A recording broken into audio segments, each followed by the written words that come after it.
Okay, here's my table of values for f of x, g of x, and h of x. So under each of those columns, I'm just going to write the y values, and I'm going to sub the same x values in for each. So what will happen at a certain point, because the first two and the third two, anytime we're doing these functions, at some point you can usually see a pattern.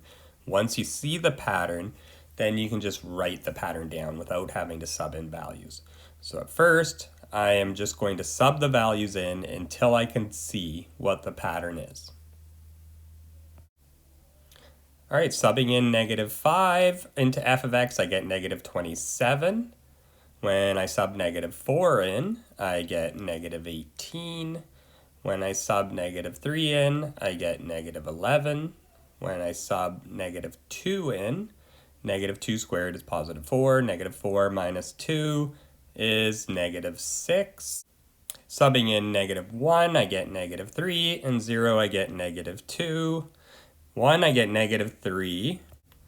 And this is where I start to see the pattern repeating. So the -3 is repeated from up above. So at the x value -1, I got a y value of -3. At the x value of 1, I got a y value of -3. This is what always happens for parabolas.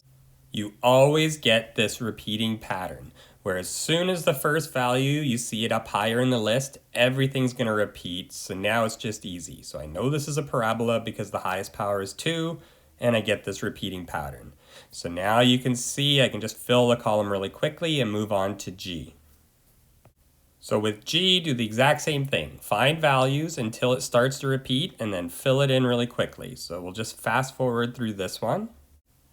For H, it's a linear, so the highest power is x, which is to the power of 1. So I'm just going to sub values in, but what I know is that with a linear, however the gap is, it's going to continue. So right now I can see the numbers are going down by 2. As soon as I recognize that the numbers under H are going down by 2, I can just fill it in really quickly, which is what I'm going to do now.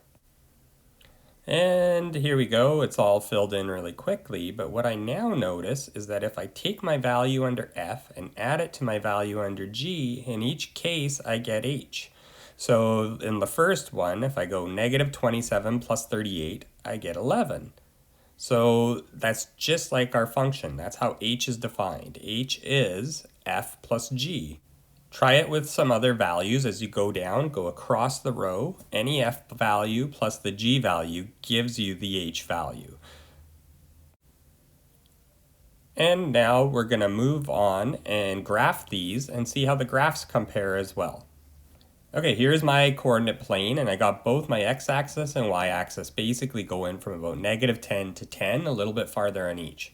So what I'm going to do is I'm just going to highlight the values I'll be able to graph. So I'm only going to be able to graph x, y values between -15 to 15-ish.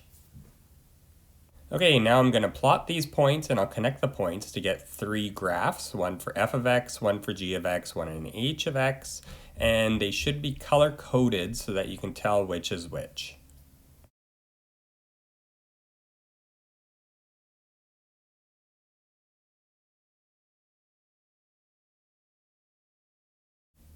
And here are our graphs. So all 3 graphs there, and if you take your 2 parabolas, if you take any 2 y values directly, one directly above the other and add them, they should add up to the value of h that's in the middle. So if you look at those two, that y value is 2 plus -3 is -1. And that works anytime you're given 2 graphs and you're trying to find the combination, always line them up, the points that are directly above one another.